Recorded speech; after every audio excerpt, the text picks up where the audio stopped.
আর এবার নজর রাখবো সরকারি হাসপাতাল আর সেখানে দালালের দাপাদাপি। হ্যাঁ, রক্ত পরীক্ষায় 700 থেকে 800 টাকা দাবি করা হচ্ছে এবং হাতে নাতে পাকড়াও করা গেছে ডায়াগনস্টিক সেন্টারের কর্মীকে। আরো বিস্তারিত এই বিষয়ে জানাতে পারবে অনুপম, রয়েছে আমার সঙ্গে। অনুপম, কি কারণ, কেন এই দাপাদাপি, কতদিন ধরে চলছে যে রক্ত পরীক্ষার ক্ষেত্রে সাধারণ মানুষকে 700 থেকে 800 টাকা দিতে হবে? দেখো সোনিয়া, এখানেই সব থেকে বড় প্রশ্ন। তার কারণ এই যে হিঙ্গলগঞ্জের যে সানডেলের বিল, যে হাসপাতালে, এই হাসপাতালে যেসব রুগীরা আসে, রুগীরা যারা দেখে, তাদেরকে ডাক্তার কোনো রক্তের রিপোর্ট বা কোনো ইউরিনাল কোনো রিপোর্ট লিখলেই বাইরের যেসব ডায়াগনস্টিক সেন্টার আছে তাদের যেসব দালাল, তারা একদম হাসপাতালের মধ্যে সক্রিয়, তারা ঘুরে বেড়ায় বুক ফুলিয়ে এবং সঙ্গে সঙ্গে প্রেসক্রিপশন হাতের থেকে নিয়ে তাদেরকে বেডে শুয়ে বেডের থেকে তাদেরকে রক্ত নেয় 700, 800, 1000, 1200, যার কাছ থেকে যেমন খুশি দাবি করে এবং জোরপূর্বক তাদেরকে টাকা দিতে হয় এবং তারা রিপোর্ট দেয়। এবং এটা একদিন না, বহু কয়েক বছর ধরে এই যে দালাল চক্র, এটা কিন্তু সক্রিয় যে সানডেল বিল হাসপাতালে বহুবার এলাকার মানুষ কিন্তু নিয়মিতকে এবং ঠিক না। এখন সরকারি অনেক পরিষেবা পাওয়া যায়, আমরা সেগুলো আমরা পরিষেবা দিচ্ছি, দেওয়া যাচ্ছে। এবং যদি কোনো ঘটনা ঘটে থাকে আমরা ব্যবস্থা নেব। ভালো হয়েছে আপনি এটা জানেন। কিন্তু আজকের দিনে পুলিশ প্রশাসন আপনারা ঘর থেকে একজনকে ধরে নিয়ে যান কেন? পুলিশের কাজ করবে, যেটা ভালো নয় সেটা অবশ্যই করবে। জাল জন্ম মৃত্যু সার্টিফিকেট তৈরির অভিযোগ, গ্রেপ্তার করা হয়েছে একজনকে।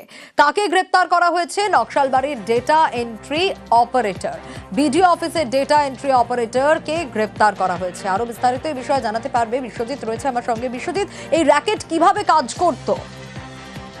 দেখো, দীর্ঘদিন ধরে জাল জন্ম মৃত্যুর সার্টিফিকেট তৈরি হচ্ছে, এই খবর পায় খড়িবাড়ি ব্লক স্বাস্থ্য আধিকারিক দপ্তর এবং পরবর্তীকালে অতিরিক্ত মুখ্য স্বাস্থ্য আধিকারিকের মাধ্যমে পুরো ঘটনার তদন্তের পর উঠে আসে যে হাসপাতালেরই data entry operator Partha Saha গোটা বিষয়টি তিনি কাজ করছেন।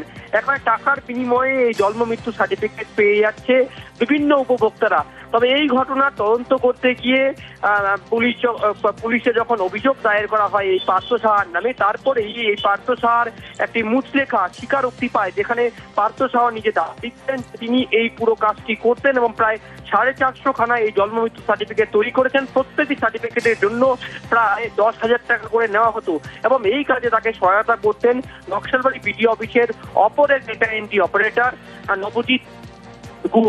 এবং গোটা ঘটনায় পুলিশ তদন্ত করতে গিয়ে এই নবজিৎ গুহকে জিজ্ঞাসাবাদের জন্য গতকাল রাতে প্রায় ম্যারাথন জিজ্ঞাসাবাদ হয় এবং সেই জিজ্ঞাসাবাদের পর বেশ কিছু অসঙ্গতি পায় এই অভিযুক্তের সহচরের মাধ্যমে এবং তার কাছ থেকে বেশ কিছু নথিপত্র পাওয়া হয়। তারপরে তাকে গ্রেপ্তার মার্চিডিউরি মহকুমা আদালতে তোলে, তাকে 4 দিনের রিমান্ডে পেয়েছে পুলিশ।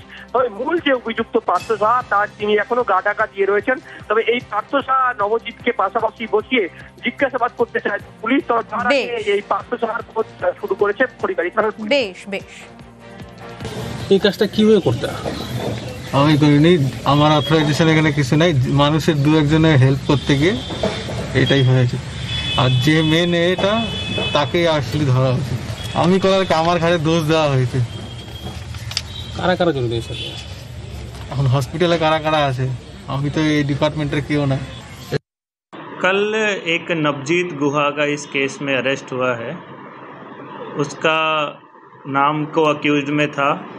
डिजिटल फोरेंसिक्स के सारे प्रिंसिपल्स फॉलो किए जा रहे हैं सर्च एंड सीजर में। अभी ডাটা অপারেটর যে ছিল পার্থ সাহা, তিনি 450টা ডেথ ও ডুপ্লিকেট বার্থ সার্টিফিকেট ইস্যু করেছিলেন। ওনাকে সাহায্য করতেন এই নবজিৎ গুহ নিয়োগী। ইনি পার সার্টিফিকেটে 10,000 টাকা করে নিতেন। তাকে অ্যারেস্ট করে প্রোডাকশন করা হয়েছে। আগ্নেয়াস্ত্র সহ জালে 2 পাচারকারী, তারাপীঠে পুলিশের জালে বিহারের এক যুবক সহ 2 ধৃতদের কাছ থেকে আগ্নেয়াস্ত্র উদ্ধার হয়েছে। কিভাবে উদ্ধার, কিভাবে খোঁজ পাওয়া গেল, অক্ষয় আরো বিস্তারিত জানাতে পারবে। অক্ষয়, কিভাবে জালে 2 পাচারকারী? অক্ষয়ের কাছে যাব, তবে তার আগে আরো একবার জানাই, আগ্নেয়াস্ত্র সহ জালে 2 পাচারকারী, তারাপীঠে পুলিশের জালে বিহারের এক যুবক সহ 2 ধৃতদের কাছ থেকে আগ্নেয়াস্ত্র উদ্ধার হয়েছে।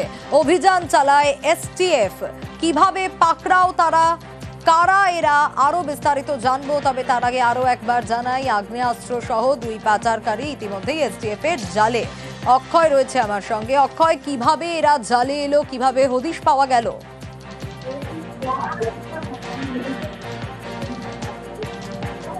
অক্ষয় শোনা যাচ্ছে?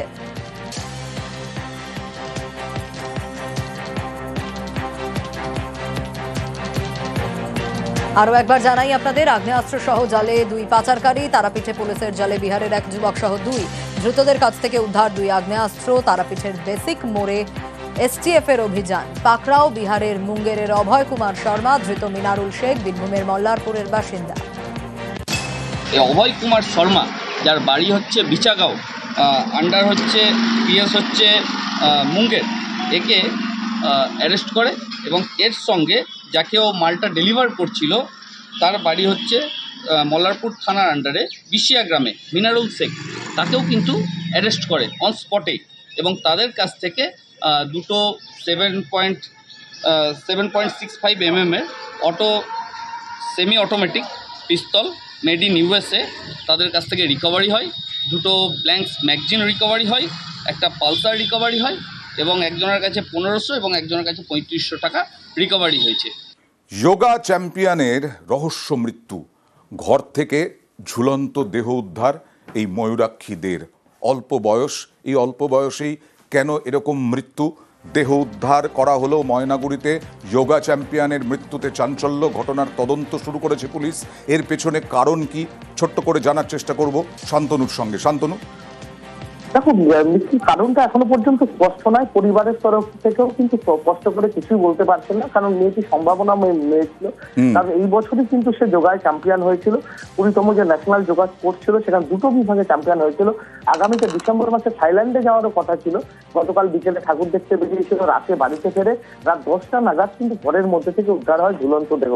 স্বাভাবিকভাবে পাড়া প্রতিবেশী থেকে শুরু করে পরিবার সবাই কিন্তু অবাক এই ঘটনায়, কারণ এমন কোনো ঘটনা ঘটেনি যার জন্য এরকম একটা পথ বেছে নিতে হবে মেয়েটিকে। কিন্তু নেপথ্যে নিশ্চয়ই কোনো কারণ রয়েছে, সেই কারণে কিন্তু পুলিশ ঘটনার তদন্ত শুরু করেছে। মৃতদেহ ময়নাতদন্তের জন্য জলপাইগুড়ি থেকে ময়নাতদন্তের পর মৃতদেহ পরিবারের হাতে তুলে দেওয়া হয়। ওকে, থ্যাংক ইউ।